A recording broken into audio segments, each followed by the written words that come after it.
사람은 누구나 인간과 이 세상을 바라보는 눈이 있습니다. 그것을 가치관 혹은 세계관이라고 그럽니다. 지금 현재 우리나라를 지배하고 있는 대표적인 가치관 두 가지는 외모지상주의와 물질만능주의입니다. 지난주에 외모지상주의에 대해서 말씀드렸기 때문에 오늘은 물질만능주의에 대해서 은혜를 나누고자 합니다. 제가 물질만능주의에 대해서 교과서를 찾아보니까 물질만능주의는 경제적, 물질적 가치를 중시하여 인간이 가져야 할 본인의 가치를 상실하고 인간을 경시하는 풍조를 일컫는 말이다. 부정적인 뜻을 가지고 있는데요. 돈을 매우 중시하고 사람을 경시하는 풍조를 말합니다. 이 말처럼 실제로 많은 사람들이 돈이면 된다, 돈이 최고다, 뭐니 해도 머니다, 이렇게 생각하고 살아가고 있습니다. 전라도 방언으로 얘기하면 뭐니 해도 머니지라, 이렇게 살아가고 있다는 것입니다. 물론 우리가 이 땅을 살아가면서 이 돈이라는 것이 너무나도 중요합니다만, 우리가 자본주의를 살아가기 때문에 너무나도 중요합니다만, 재물은 하나님과 우리의 관계를 갈라놓을 수 있는 무서운 힘을 갖고 있다는 것입니다. 오늘 본문에서도 예수님은 재물의 위험성에 대해서 분명히 경고하고 계십니다. 본문에서 하나님과 재물을 겸하여 섬기지 못하니라 말씀하고 있는데, 여기 이 재물은 재물의 신 만몬을 가리키는 것입니다. 이 말씀은 재물을 많이 가지지 말라는 말씀이 아니고 재물을 섬기지 말라는 뜻입니다. 하나님보다 재물을 사랑하고 재물을 의지하는 말라는 뜻입니다. 우리는 재물을 너무나도 좋아하기 때문에 재물이 하나님의 자리를 넘볼 수 있기 때문에 우리는 물질에 대한 바른 가치관을 가져야 되며, 우리가 살아가는 데 있어서 물질을 바로 사용해야 될 줄 믿습니다. 그리스도인들은 부자로 살아야 되는지 가난하게 살아야 되는지 이렇게 질문하는 사람들이 종종 있습니다. 현재 한국교회는 물질에 대해서 두 가지 가치관이 극명하게 충돌하고 있습니다. 첫 번째는 청부론, 깨끗한 부자, 하나님을 잘 믿는 사람은 복을 받아서 잘 살아야 된다, 이렇게 깨끗하게 벌고 돈을 잘 쓰기만 잘 쓰면 그것은 하나님이 주신 복이라고 주장하는 부류가 있고, 반대로 예수님을 믿는 사람은 가난해야 된다. 물질은 세속적이고 악한 것이기 때문에 물질을 많이 가지는 것은 죄다. 그러므로 깨끗하고 순결하게 살아야 된다는 청빈론, 이 두 가지 사상이 극명하게 대조를 이루고 있다는 것입니다. 이에 대해서는 다음에 자세히 설명하도록 하겠습니다. 성경을 보면 하나님을 잘 섬겨서 부자가 된 사람도 있고, 하나님을 잘 섬김에도 불구하고 가난한 사람이 있습니다. 하나님의 사람들 중에 부자 아담, 지구 전체가 자기 것이었습니다. 다윗, 아브라함, 이삭, 야곱, 또 신약 성경에는 아리마대 요셉 부자였습니다. 반대로 성경에는 가난한 사람도 많이 나옵니다. 예수님 주위에 있었던 사람들, 특히 누가복음에는 가난한 사람들이 굉장히 많이 나온다는 것입니다. 성경을 보면 하나님을 잘 섬기게 되면 복을 받는다고 가르치는 구절이 있습니다. 그 대표적인 구절이 신명기 28장인데요.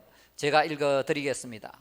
내가 내 하나님 여호와의 말씀을 삼가 듣고 오늘 내게 명령하는 그의 모든 명령을 지켜 행하면 내 하나님 여호와께서 너를 세계 모든 민족 위에 뛰어나게 하실 것이라.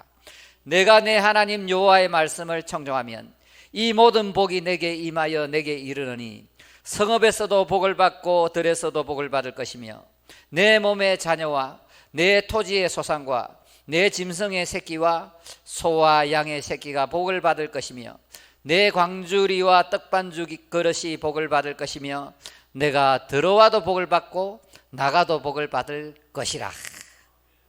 우리 한국 사람들이 너무나도 좋아하는 구절이지요. 그러나 반대로 하나님을 잘 섬기면 가난하게 살게 된다는 구절도 굉장히 많습니다. 그 대표적인 구절 디모데전서 6장 7절에서 10절을 제가 한번 읽어드리겠습니다. 우리가 세상에 아무것도 가져온 것이 없음에 또한 아무것도 가지고 가지 못하리니 우리가 먹을 것과 입을 것이 있은즉 족한 줄을 알 것이라. 부하려 하는 자들은 시험과 올무와 여러 가지 어리석고 해로운 욕심에 떨어지나니 곧 사람으로 파멸과 멸망에 빠지게 하는 것이라. 돈을 사랑하는 것이 일만 악의 뿌리가 되나니 이것을 탐내는 자들은 미혹을 받아 믿음에서 떠나 많은 근심으로서 자기를 찔렀도다. 그리고 스스로 가난을 택한 사람도 있습니다. 사명을 위하여 스스로 가난해진 사람도 있습니다. 세례 요한 빈들에서 광야에서 낙타 털 옷을 입고 메뚜기와 자연 벌꿀을 먹고 살았습니다. 청빈 무소유의 대가였습니다. 예수님은 인자는 머리 둘 곳도 없다. 예수님은 노숙자처럼 방랑자처럼 이 땅을 살다가 가셨습니다. 예수님의 제자들은 모든 것을 버려두고 주님을 쫓으니라. 직장 버리고 가족 버리고 어부였는데 배도 버리고 그렇게 예수님을 쫓았습니다. 사도 바울은 내가 예수님을 아는 것 외에는 모든 것을 배설물처럼 여긴다. 그렇게 청빈하게 살았습니다. 자, 그렇다면 우리가 이 땅을 살아가면서 하나님의 자녀로서 부자로 살아야 되겠습니까? 가난하게 살아야 되겠습니까? 이에 대한 대답은 성경의 일부분만 보면 안 됩니다. 성경은 전체적으로 통전적으로 어떠한 의미를 주는지 잘 파악해야 되는데 이 성경 전체의 내용을 잘 살펴보면 하나님을 잘 섬겨서 부자로 살 수도 있고 하나님을 잘 섬겨서 가난하게 살 수도 있고 하나님을 잘 섬겨서 평범하게 살 수도 있고 하나님을 잘 섬기기 때문에 사명을 위하여 스스로 가난을 택할 수도 있다는 것입니다. 우리가 다음으로 이 기독교 역사와 재물에 대해서 계속해서 살펴보면 초대교회는 이 물질을 자기 것으로 생각하지 않고 부자였던 사람은 그것을 다 팔아서 가난한 사람들에게 이렇게 나누어 줬습니다. 사도행전 2장 44절 45절을 보면 믿는 사람이 다 함께 있어 모든 물건을 서로 통용하고 또 재산과 소유를 팔아 각 사람의 필요에 따라 나눠주며, 그러니까 초대교회는 자기가 재산이 있고 소유가 있으면 그것을 팔아서 가난하고 소외되고 힘든 사람에게 이렇게 나누어 주었습니다. 왜 그랬을까요? 왜 그랬을까요? 예, 맞습니다. 왜 그랬냐면 종말론적 신앙을 가지고 있었습니다. 왜? 예수님이 곧 다시 올 거라 생각했기 때문에 재물에 대해서 그런 미련이 없었다는 것입니다. 중세교회는 경건, 거룩을 굉장히 강조했습니다. 그랬기 때문에 이 재물을 하찮게 생각했습니다.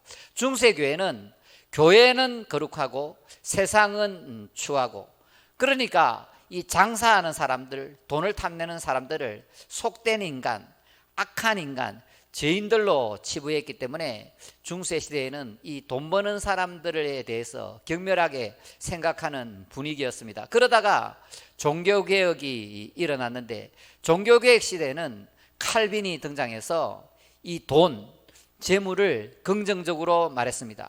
그 당시만 해도 이자를 받으면 지옥의 가장 깊은 곳에 가서 벌을 받는다고 생각했는데 이 칼빈은 이자도 받아도 된다고 얘기했습니다. 그래서 막스 베버라는 사람은 이 칼빈을 근대 자본주의의 선구자다고 그렇게 생각했습니다. 그러다가 이 산업혁명이 일어났습니다. 전기기관차가 발명되고 이렇게 막 대량 생산이 일어나면서 이제 자본주의가 더욱 이렇게 성장하는 계기가 되었는데, 그러다가 이 현대사회가 되니까 공동체보다는 개인, 가족을 중시하는 사회가 되었습니다. 그러니까 가족을 돌보고 내 개인의 자아를 실현하기 위해서는 돈이 더욱 중요한 시대가 되었다는 것입니다. 그러다가 21세기 포스트 모더니즘 사회가 되면서 개인적이고 이인적이고 더욱 이 자아를 실현하고 싶은 욕구를 충동질하는 문화가 생겨났고,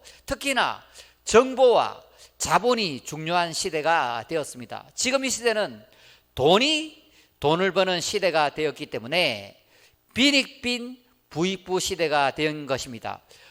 가난한 사람은 이자 내고 집세 주고 이것저것 하기 때문에 자다가도 가난해지는데, 부자는 부동산 사고 은행 이자가 붙고 이렇게 하기 때문에 자면서도 돈이 저절로 생겨나는 것입니다. 그래서 이 21세기 사회 양극화, 빈익빈 부익부 사회가 되니까 사람들은 더욱 죽기 살기로 돈을 많이 가지려고 그렇게 노력한다는 것입니다. 자, 그렇다면 이 재물에 대한 바른 이해와 자세는 무엇일까?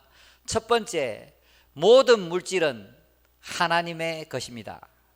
우리가 이 땅에 사는 동안 잠시 빌려 사용하는 것뿐입니다.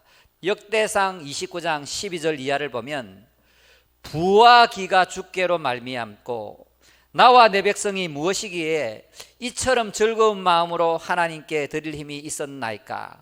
지금 다윗이 성전을 짓기 위해서 하나님께 예물을 올리면서 하는 고백인데요, 모든 것이 주께로 말미암았사오니 우리가 주의 손으로 받은 것을 주께 드렸을 뿐이니이다. 그러니까 내가 가진 이 모든 재산은 하나님의 것인데, 하나님이 주신 것인데 내가 그 일부를 하나님께 드린다고 말씀하고 있습니다. 여러분, 돈이 있습니까? 부동산이 있습니까? 돈을 버는 재주가 있습니까? 그거 다 하나님이 주신 것으로 믿으시길 바랍니다. 우리는 하나님의 주권을 인정하고 우리의 모든 것이, 재물이 하나님의 것이라는 것을 인정해야 됩니다. 우리는 이 땅에 있는 재물은 청지기로서 잠시 맡았다가 빌려 사용하다가 때가 되면 모든 것을 내려놓고 다 떠나야만 되는 것입니다. 이 세상에 가장 어리석은 사람 중에 하나가 천년만년 이 땅에 살 줄로 착각하고 돈 때문에 돈의 노예가 되어서 돈을 모은다고 그렇게 살다가 인생을 다 허비하는 사람이 어리석은 사람이라는 것입니다. 재물을 모으는 것도 중요하지만 이 재물이 누구의 것인지를 아는 것이 중요하다는 것을 믿으시기 바랍니다. 주님의 것을 나의 것으로 착각하지 마시고 내게 있는 모든 것이 하나님의 것인 줄 알고 내가 하나님의 것을 빌려 사용하는 줄 알고 그렇게 마음을 비우시고 살아가는 여러분이 되시기를 바랍니다. 마태복음 25장을 보면 이렇게 얘기하고 있습니다. 내가 이 땅에 있을 때 하나님께서 달란트를 주었다. 네가 돈 벌 수 있는 능력을 네한테 주었는데 너는 그렇게 돈을 벌어 가지고 뭘 했냐? 재물을 바로 사용한 사람은 착하고 충성된 종이라고 칭찬을 듣고 하나님으로부터 선물도 받겠지만, 반대로 재물을 잘못 사용한 사람은 이기적이고 엉뚱하게 자신과 자신의 가족을 위해서만 사용한 사람은 이 게으르고 악한 종아, 바깥 어두운 곳에서 이를 갈미 있으리라고 경고하고 계십니다. 두 번째, 이 부라는 것은 결코 죄가 아닙니다. 성경은 하나님께서 하나님을 잘 섬기는 사람은 복을 받는다고 분명히 말씀하고 있습니다. 또한 주님과 바른 관계 속에서 부를 누리고 성공하고 명성을 날리는 사람들도 많습니다. 그래서 우리는 교회를 다니면서 교회 다니는 부자들을 함부로 비난해서는 안 됩니다. 우리 장로교 개혁주의, 칼빈주의는 근면, 금소 이 두 가지가 모토입니다. 무슨 말이냐면 열심히 돈을 버는 겁니다. 그러나 자기한테는 금소하게 사용하고 가난하고 소외된 사람들을 도와주는 것이 우리 개혁주의 성경의 원리라는 것을 믿으시길 바랍니다. 그러므로 가능하면 돈을 벌 수 있는 능력도 키우고 열심히 돈을 많이 모아서 자기와 자기 가족만을 위해서 사용하지 말고 가난하고 소외되고 힘든 사람을 많이 도와주면서 하나님 나라를 열심히 건설하는 여러분이 되시기를 바랍니다. 세 번째, 가난은 결코 저주가 아닙니다. 구약 성경을 보면 하나님께 벌을 받아서 가난하게 사는 사람들이 많지만 성경 전체를 보면 하나님은 가난한 사람도 사랑하시고 가난한 사람도 사용하신다는 겁니다. 어쩌면 하나님께서 정말 사랑하시고 하나님께서 사용하시는 사람은 가난한 사람이 더 많을 수도 있다는 것입니다. 신약 성경을 보면 예수님과 가까이 했던 사람이 주로 가난했던 사람입니다. 사도 바울은 스스로 가난을 택했고 제자들도 스스로 가난을 택했고 하나님 나라를 건설하고 사명을 완수하기 위해서 재물을 멀리했던 사람이 상당히 많이 나온다는 것을 기억하시길 바랍니다. 자, 여기까지 정리해 보면 그리스도인은 부자로 살 수 있고 가난하게도 살 수 있고 평범하게도 살 수 있고 스스로 청빈하게도 살 수 있다는 것을 꼭 기억하시길 바랍니다. 자, 그렇다면 물질을 바르게 사용하는 방법은 무엇인가? 첫 번째, 물질을 분수에 맞게 사용해야 합니다. 옛말에 뱁새가 황새 따라가다가 간행이가 찢어진다는 말이 있습니다.